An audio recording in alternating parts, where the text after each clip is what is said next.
पूज्य बापूजी की पालकी यात्रा भक्ति, सेवा और आत्मज्ञान की सजीव गाथा, हरिनाम का गूंजता स्वर, गुरु भक्ति का अनुपम ज्वर। यह पंक्ति न केवल एक वाक्य है, बल्कि पूज्य संत श्री आशाराम जी बापूजी की पालकी यात्रा का सार है। आलंदी से पंढरपुर तक की यह दिव्य पद यात्रा केवल एक धार्मिक अनुष्ठान नहीं, बल्कि एक चलता फिरता ज्ञान यज्ञ है, जहाँ हर साधक अपनी भक्ति, सेवा और तपस्या से समर्पण की मिसाल प्रस्तुत करता है। यात्रा की शुरुआत भक्ति और उत्साह का संगम। पुण्य भूमि आलंदी से शुरू होने वाली यह 21 दिवसीय यात्रा महाराष्ट्र की संत परंपरा, विठ्ठल भक्ति और गुरु सेवा की महान परंपरा को जीवंत करती है।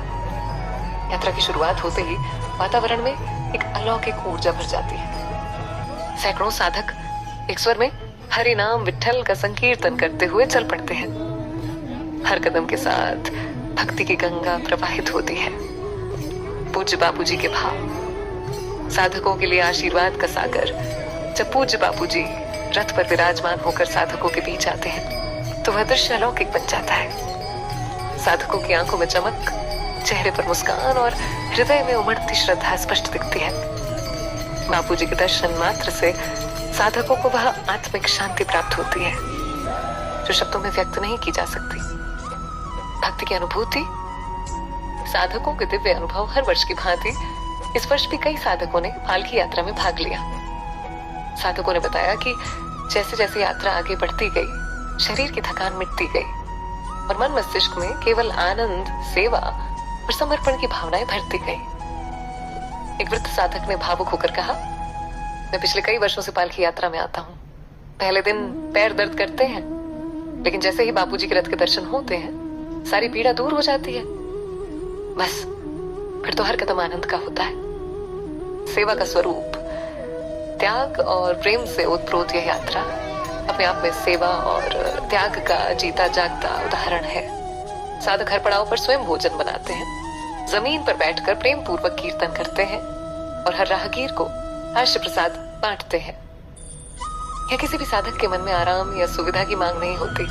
सबका एक ही उद्देश्य होता है, गुरुदेव की सेवा और संदेश को जन जन तक पहुंचाना। आश्रय प्रसाद वितरण, ज्ञान की गंगा को समाज तक ले जाना, पालकी यात्रा के माध्यम से आश्रय प्रसाद और पूज्य बापूजी के आत्मज्ञान के संदेश को घर घर पहुंचाने का प्रयास होता है।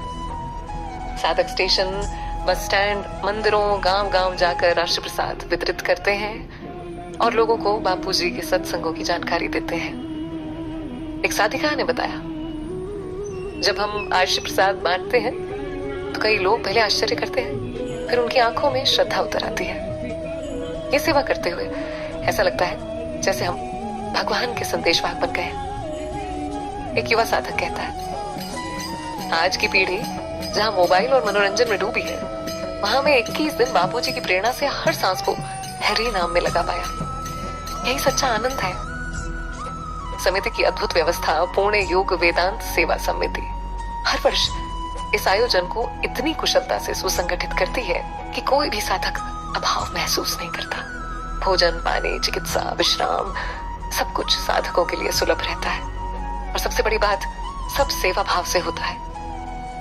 पूज्य बापूजी ने भी इस बार विशेष रूप से पूर्ण योग वेदांत सेवा समिति की सराहना की। साधकों के भावपूर्ण भजन और कीर्तन, साधकों द्वारा गाए गए भजन, कीर्तन और आत्मिक गीत वातावरण को संगीतमय और भक्ति से परिपूर्ण बना देते हैं। ढोलक, मंजीरे और करताल की ध्वनि जब विठ्ठल विठ्ठल जय हरि विठ्ठल के गान से मिलती है, तो संपूर्ण वातावरण तीर्थ बन जाता है।